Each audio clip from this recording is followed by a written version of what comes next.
Welcome to Judgement Time, the show where I talk about villains and see if they are redeemable. Today, I'm going to be talking about Princess Hilda of Lowrul from the game A Link Between Worlds. She is one of my favorite Zelda characters, because she is considerably more sympathetic and gray than many of the other villains we see in the franchise, as to where most villains in the series seem to be interested only in conquest, or occasionally some other flavor of generic evil. Hilda is more compelling because of the circumstances she is trapped in. So come join me on this deep dive into who Princess Hilda is, what her crimes are, and if she has crossed the moral event horizon. I'm Cornelius Belmont, and this is Judgement Time.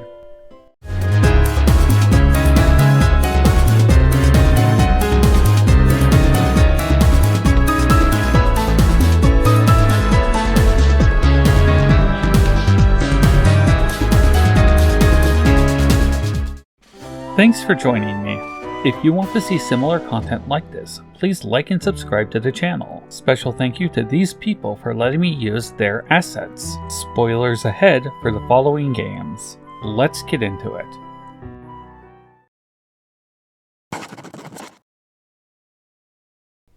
It is difficult to talk about Princess Hilda without bringing up the history of Lowrul. However, let's start at the top. Princess Hilda is the current reigning monarch of the Kingdom of Lowrul, a different dimension with many similarities to the Hyrule we are familiar with. Born into royalty, and potentially having a bloodline of a goddess in her like we see with Princess Zelda, the weight of her entire kingdom came to rest on her shoulders. There is no indication that the King of Lowrul is around, and so it can be assumed that the outcome of her kingdom is entirely in her hands.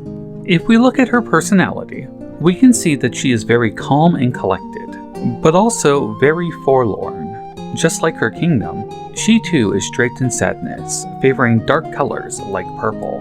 We can see this most when she tells Link about her kingdom and how it fell into despair. And we also see that her citizens would rather become monsters than live as Lowrulians. Furthermore, reading her words throughout the game, it is very clear that she has given up on healing her land. It is only at the end of the game, when we see her unveil her plan, that we see any other emotion in her at all. She shows unwavering resolve to complete the task regardless of the consequences. And even at the end of a bitter defeat and betrayal, she doesn't give up. Hilda's desperation stems from the broken world that she inherited. In Lowrul's past, similar to that of Hyrule, there were many conflicts over the possession of their Triforce. We do not know a lot about their relic, nor do we even know the virtues associated with it. What we do know is that there was much conflict in a situation similar to the Hyrulean Civil War, the one that predated Ocarina of Time. As to where in Hyrule, the royal family won the outcome by holding the relic as a key to their supremacy. Lowrul went down a different path, where they chose to destroy their Triforce in order to end the conflict. Perhaps with the relic gone, the residents of Lowrul fell in line with the Lowrulian royal family. We do not know much about their politics. The consequences of their actions, however, we know plenty about. The Triforce that we see in Hyrule is a stabilizing force that preserves the world, created by the Golden Goddesses. It maintains the world after they departed, and though it has the power to alter reality through what the games call wishes, its main function appears to be nothing short than sustaining what Golden Goddesses had created. Lowrul's Triforce serves the same function. It sustained whatever forces brought Lowrul into existence. Though Hilda's ancestors' intentions were good, they were likely ignorant of this function, which is why they chose to destroy it. As time passed, Lowrul would begin to fall into decay, to the point where only monsters could survive. Basically, Princess Hilda inherited a huge mess, and it cannot be overlooked that the faults of her ancestors are what led to the tragedy of her kingdom. As such, it is more than understandable why she would do the things that she does in order to save her kingdom. Perhaps more than her kingdom, maybe even her world. And so the question becomes, how many lines is she willing to cross in order to save it?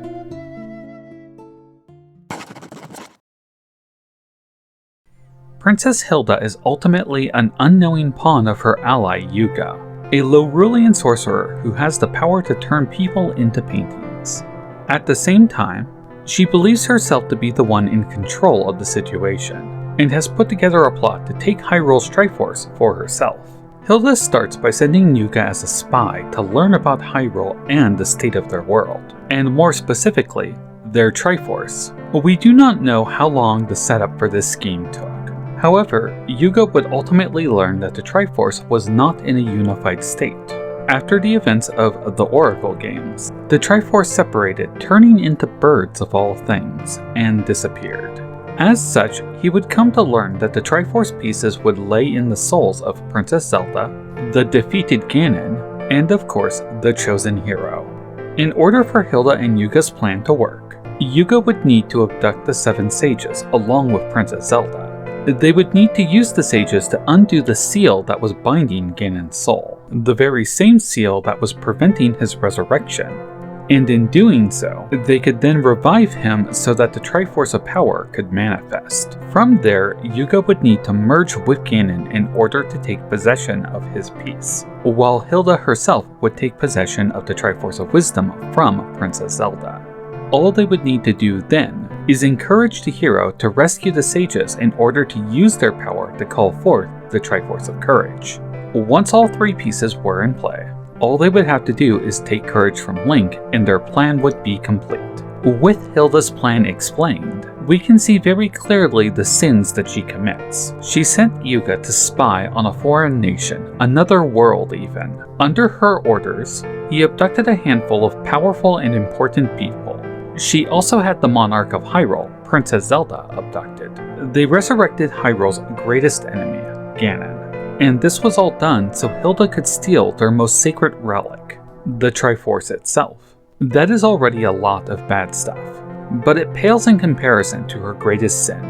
Had Hilda's plan worked, she knowingly would have robbed Hyrule of not just its greatest relic, but the stabilizing function that kept their world whole. In short, she was going to rob Hyrule of the means to survive in order to rescue her own kingdom, and, in the process, doom Hyrule to the same fate that Lowrul was suffering from. This would have caused countless deaths, done immeasurable damage, and the worst part is that it may not have even worked, as the virtues of Hyrule's Triforce differ from those of Lowrul's Triforce. She was gambling with the fate of Hyrule, not even sure if it would save her own kingdom. In addition to that gamble, she was doing things along the way that could not easily be undone, such as releasing their greatest enemy Ganon once again.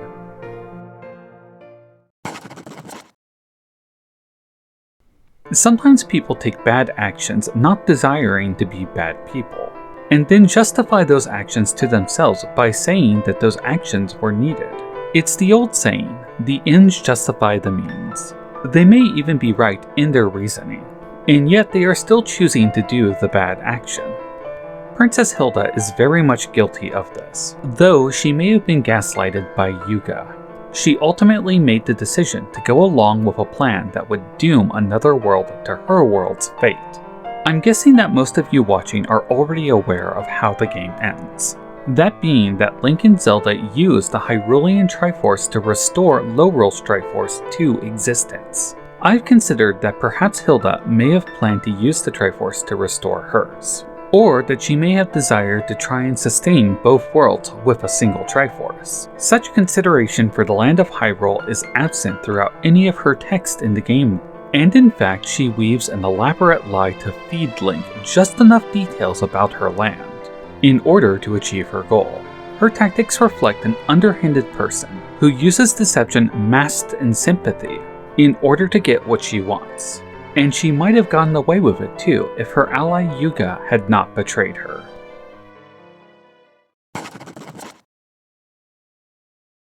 With Hilda's scheme in motion, basically everything was going to plan. What she didn't realize is that her agent, Yuga, had his own plans.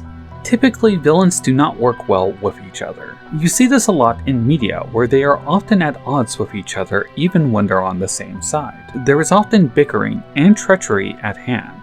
Sometimes they even kill each other, or arrange for all types of terrible outcomes, because they see their reluctant allies as obstacles to be overcome. Hilda seems to have no intention of betraying Yuga. She actually seems to have completely bought into what he is saying, with only Ravio having seen through it. Ravio is a con man after all. Perhaps it is because of how desperate she is to save her kingdom, that she was so willing to go along with Yuga. Regardless, the end result is that she almost succeeded. If it were not for Yuga's treachery, the Hyrule of the already fallen timeline would have met with an even worse fate. And so, in a strange twist of fate, we should be grateful to Yuga that he did not hand over the Triforce of Power when she wanted it. During the final battle, when Link had managed to overcome Yuga Ganon, there is a point in which she demands the Triforce of Power from him, intent on entering the fight. Princess Hilda seems to understand what the Triforce of Wisdom does, as well as the Triforce of Power. In an old video of mine, I speculated about what exactly the Triforce does, and how the users of the relic interface with it in order to manifest their will into reality.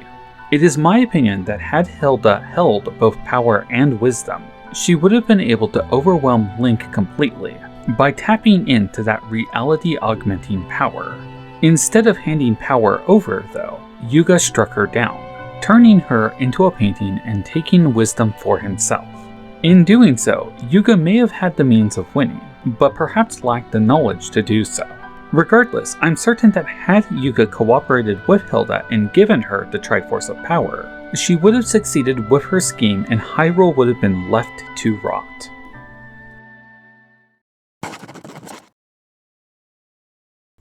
I would like to be clear. After an extensive review of Princess Hilda's character and behaviors, her actions show that she intended nothing short but to sneak her agent into Hyrule and cause whatever mayhem was needed to abduct their sages and their princess. Using their power, she plotted to resurrect their most feared and terrible enemy, the man that once successfully stole the very Triforce Hilda was seeking to steal herself. With 2 pieces of the relic secured, she then fed the hero a string of lies in order to help him manifest the Triforce of Courage, with every intent of taking it from him by force. She shows no remorse for her actions until she is defeated, and was set to rob Hyrule of the relic that she knows sustains it, all for her land's benefit with no intentions of helping them afterwards. When I decided to do an episode on Hilda, I walked into it thinking that she was redeemable. I thought her lament and tragedy could justify her bad behavior, that she had not crossed the moral event horizon. I even thought that she might try to fix some of the problems that she had created. After a heavy review of her character, though, I have drawn a different conclusion. We don't know what the virtues of the Lorulean Triforce are, but I suspect that deceit is one of them, a perfect counterpoint to wisdom that fits Hilda very well. I believe that much as Zelda is the perfect candidate to hold wisdom, so too would Hilda be the perfect candidate to hold deceit. It is with a heavy heart that I judge one of my favorite characters, Princess Hilda of Lorule, as irredeemable. Thank you for watching. Well, what did you think of my verdict? Is Princess Hilda truly irredeemable? I want to know your opinion in the comments below. I'll do my best to respond to them, but if you could give the channel a like and subscribe, that would really help me in the future. Here are some links to my other videos. I hope you give them a watch. Thanks again, and I'll see you next time. Have a wonderful day.